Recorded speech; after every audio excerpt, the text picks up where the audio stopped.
struck me the most from your family, and besides all the legacy stuff and probably the good stories you can share and how much your dad meant to you, is that 81 to 2024, and you honored him in 2022 with a memorial, and to sit there all these years later, how much he meant to your lives.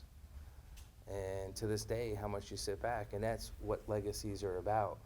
And that's why I always say to the Gold Star parents and to everyone else, these are the stories you need to share. Why all these years later that you still someone of that who's been gone too long and lived too short of a life has such a meaningful impact. And as I said, you can live your life negative, or you can decide to live a life that's positive and gives people hope and opportunity to sit back and cherish and talk about. Because trust me, they're always gonna talk about that person that was, stirring the pot, always trying to be the negative person in the room, or you can be that positive person in the room and lead by example. And that's what the men and women done in the military that put that uniform on. They didn't do it for the medals, they didn't do it for the pats in the back. They sure as hell didn't do it for the money.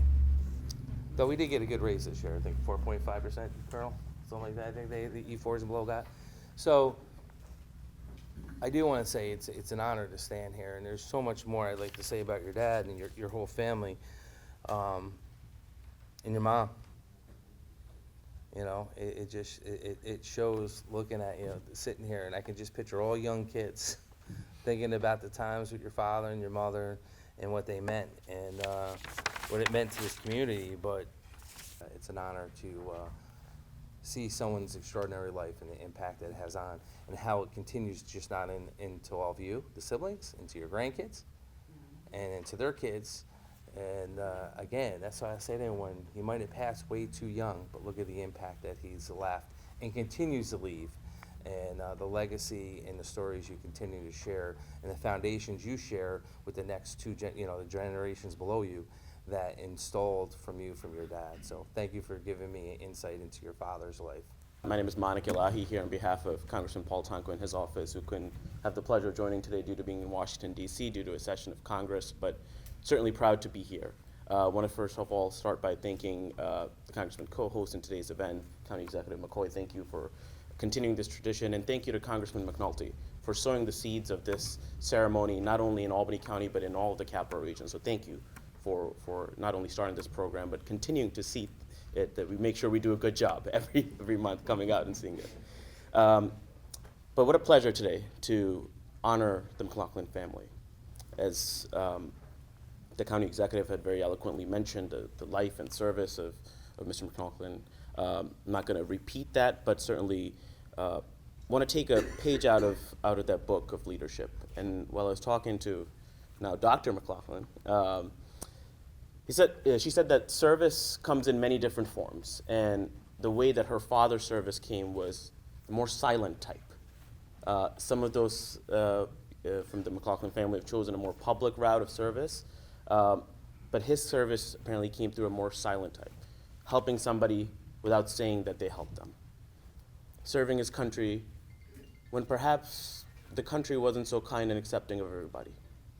Still saying that it's a noble and worthy effort to don on that uniform to make a more perfect union. So thank you to Joe King McLaughlin for doing that. And reading just a little bit about Joe's military service, started at the age of 19. So when we think about the young leaders that we have here with us today, how far away are you from that period, and to think of the scale of what was going on in the world at that point in joining that element of service in 1943, and then what happened in 1944, and then to be a part of the Red Ball Express. And it's interesting to hear exactly what they did during that time, post-Normandy. We were going through roughly 800,000 gallons of fuel a day. They moved 12.5 tons of supplies a day. Primarily, and common sense would tell me, on the ground, just by the nature of where they were. All done on the ground.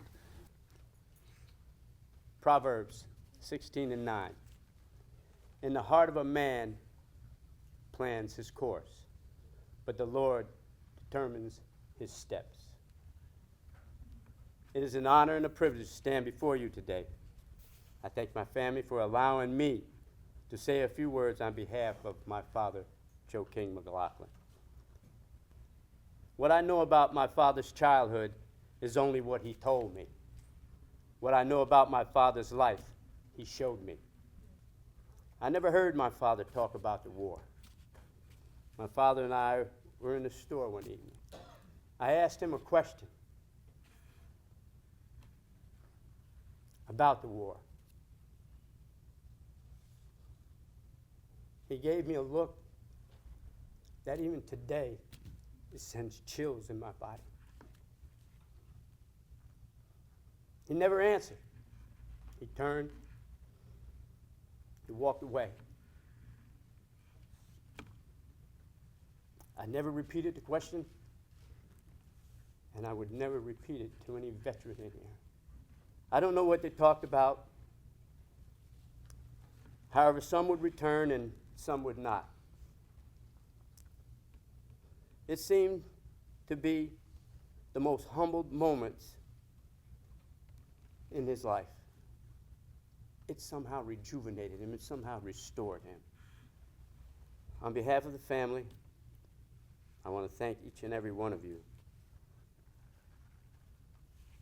for your unselfish service you have given to this country.